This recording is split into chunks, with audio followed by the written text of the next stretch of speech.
Shalom, selamat pagi dan salam sehat buat kita semua. Marilah kita sejenak mempersiapkan hati kita untuk mendengarkan renungan dari gereja kita HKBP Bandung Barat yang diambil dari ayat harian Almanak HKBP pada hari Rabu tanggal 2 Juli 2025. Terlebih dahulu marilah kita berdoa. Kasih karunia dan damai sejahtera dari Allah Bapa kita di dalam Kristus Yesus yang memberkati hati dan pikiranmu. Amin. Firman Tuhan yang ditetapkan untuk kita pada hari ini diambil dari kitab 1 Korintus pasal 11 ayat 11 sampai 12. Demikian firman Tuhan tertulis di sana. Namun demikian, dalam Tuhan tidak ada perempuan tanpa laki-laki, dan tidak ada laki-laki tanpa perempuan.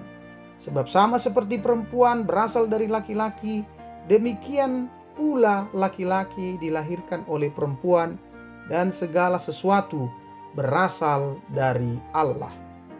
Ibu bapak saudara-saudara, seringkali kita mendengar ungkapan di balik kesuksesan seorang laki-laki, selalu ada wanita hebat yang mendukungnya. Laki-laki sekalipun secara fisik terlihat lebih kuat dari wanita, sebenarnya dia cukup lemah untuk menghadapi berbagai persoalan dan tantangan dalam kehidupannya sendirian, jika tanpa perempuan sebagai pasangan dan penolongnya. Secara umum, ungkapan ini berlaku bagi siapapun laki-laki, apapun jabatannya, apapun pangkatnya. Artinya keberhasilan seorang laki-laki sebenarnya merupakan hasil kerjasama dan dukungan yang setia dan tanpa kenal lelah dari para perempuan. Dalam sejarah dunia, seringkali kita melihat ada orang-orang yang dipinggirkan, dipandang sebelah mata, dan diberlakukan hanya sebagai objek. Kita terjebak pada sebuah ilusi yang didasarkan pada sebuah pemikiran yang tidak adil, bahwa adanya sebuah supremasi atas satu kondisi dibandingkan dengan kondisi lainnya. Mereka yang berkulit lebih terang dianggap lebih baik dibanding mereka yang berkulit gelap, atau laki-laki dianggap lebih superior dibandingkan perempuan. Apakah ini yang ditetapkan oleh Tuhan? Tentu saja tidak, karena bagi Tuhan semua manusia, apapun warna kulitnya, apapun genrenya, diciptakan seturut gambarnya, dan demikian satu dengan lainnya setara di hadapannya. Memang secara gender dan fisik laki-laki dan perempuan itu sangatlah berbeda. Tetapi bagi Allah perbedaan antara laki-laki dan perempuan merupakan suatu tanda bahwa mereka itu saling melengkapi, saling membutuhkan, saling mengisi satu dengan yang lainnya. Perempuan diciptakan dari tulang rusuk laki-laki. Itu artinya perempuan memang diciptakan untuk menolong laki-laki, untuk dijadikan sebagai pendamping yang sepadan.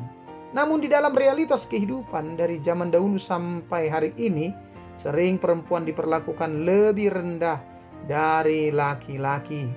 Perempuan dianggap golongan lemah, bahkan kelas 2, mudah dieksploitasi dan direndahkan. Paulus dalam suratnya kepada jemaat Korintus menegaskan laki-laki dan perempuan itu tidak bisa berdiri sendiri. Rasul Paulus mengingatkan bahwa laki-laki dan perempuan diciptakan untuk saling melengkapi. Laki-laki memerlukan perempuan dan perempuan memerlukan laki-laki. Perempuan diciptakan dari laki-laki dan laki-laki dilahirkan dari perempuan. Semuanya berasal dari Allah, baik laki-laki maupun perempuan. Itu sebabnya Paulus ingin berbicara bahwa apa yang pantas dan tidak pantas dalam ibadah jangan lantas membuat semua orang jadi berbeda, ingin mementingkan dirinya sendiri. Ia menekankan setiap anggota dalam jemaat dapat menjalankan kewajibannya masing-masing. Tujuannya supaya tercipta kesatuan di dalam gereja, sekalipun itu ada banyak perbedaan. Di zaman modern ini masih ditemukan perbedaan-perbedaan karena ada perbedaan status, perbedaan jabatan, perbedaan gender, dan perbedaan latar belakang yang kerap kali mempengaruhi cara kita bergaul, cara kita memperlakukan satu dengan yang lain.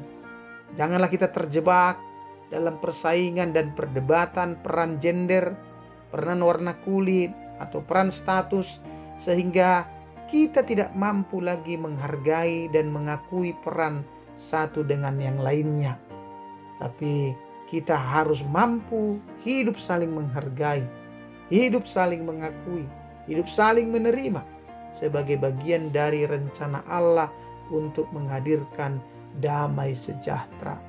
Sebagai orang percaya, seharusnya kita hadir untuk saling melengkapi berdasarkan karunia-karunia yang kita terima dari Tuhan. Kiranya Tuhan menolong kita melakukan berbagai aktivitas kita dalam satu hari ini.